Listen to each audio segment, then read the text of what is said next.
Hi, Adrian Manyathelo here.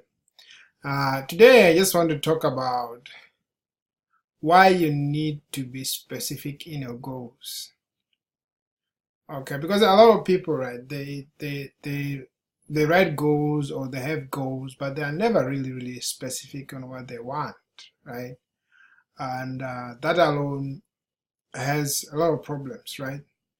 The reason why you really need to be specific in your goals.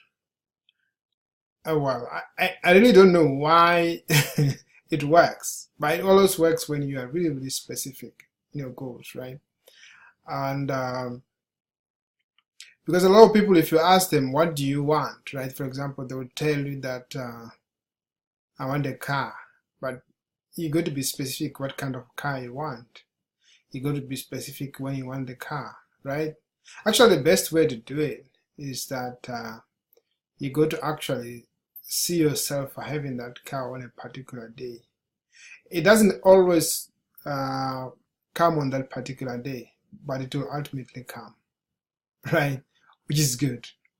I learned a very hard lesson, right? I learned this thing the hard way, and the way I learned it was I was in college, right, and I was struggling with one of the subjects there called technical drawing. Now, technical drawing, for those that don't know, it's subject where you learn how to draw things. For example, you can draw a building, you can draw television, right? So basically, that subject is the kind of subject that, if a guy has an idea like of creating something called a television. Let's suppose that a television didn't exist, right? This guy would just draw the thing down on a piece of paper, right? And the the person who's going to make the TV is actually going to read that and understand it and make the thing look like the television that you see today. That's what the technical drawing is all about. It's just those drawings, right? So I had a big time problem with technical drawing. So I decided to be specific in what I wanted. And the decision came because I just gone into the library and I picked up a book. And this book told me that if I become specific and specifically write a goal, I can easily overcome any obstacle that will come my way, right? So I didn't read much onto that. All I needed to know was that if I write a goal down, it will come to pass. But then when I was writing out those goals, I became very specific, right? I would literally just um, see myself, right, in the examination, right? On a daily basis, I would see myself in the examination. I would see myself passing that subject. I would see myself remembering everything that I've learned, right? And now I got to tell you that this subject was those kind of subject that I really struggled with. I couldn't even afford to get 30% in that subject. I mean, it was just horrible, right? And the pass mark for that subject was 50%, and I was struggling to get even 30%, right? That's how bad it was.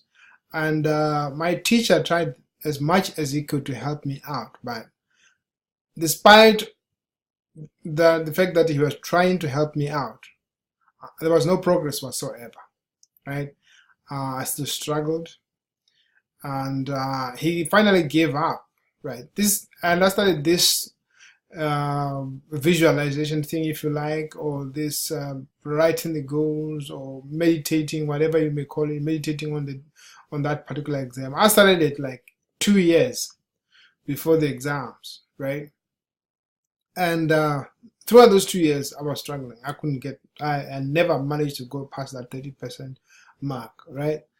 And I wasn't one of the laziest students around, but I was one of the hardworking student, but still I could not make it. But I never gave up on that information that I learned at the library, right, for a few seconds, right? And so I kept on doing that. I kept on being specific of what I wanted. And when the exam came, right, my teacher actually, just before the exam, he actually called me and told me he had no hope in me. And if anybody's going to fail, that subject was me.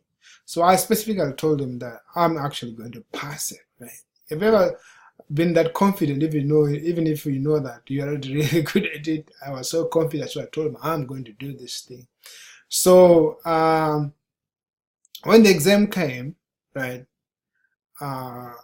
only 3 people passed, and one of them was me, right? And that thing alone tells me that it's so powerful to be specific. And here's what happened, right? When I got my results, I went to see my teacher just to thank him, you know. And the guy, when he saw me, he literally cried, right? That's how bad it is. He was crying not because of joy, but because he was shocked. How I passed the thing was beyond him, and it was beyond me too, right? But what I can tell you, in the exam, right, I did as I had always been specific. I managed to force myself to remember as much information as I could because I knew my weakness, right? And this is how being specific is so important. If there's any lesson that you can learn, maybe learn from this particular lesson that I went through, right? You got to be specific in what you want.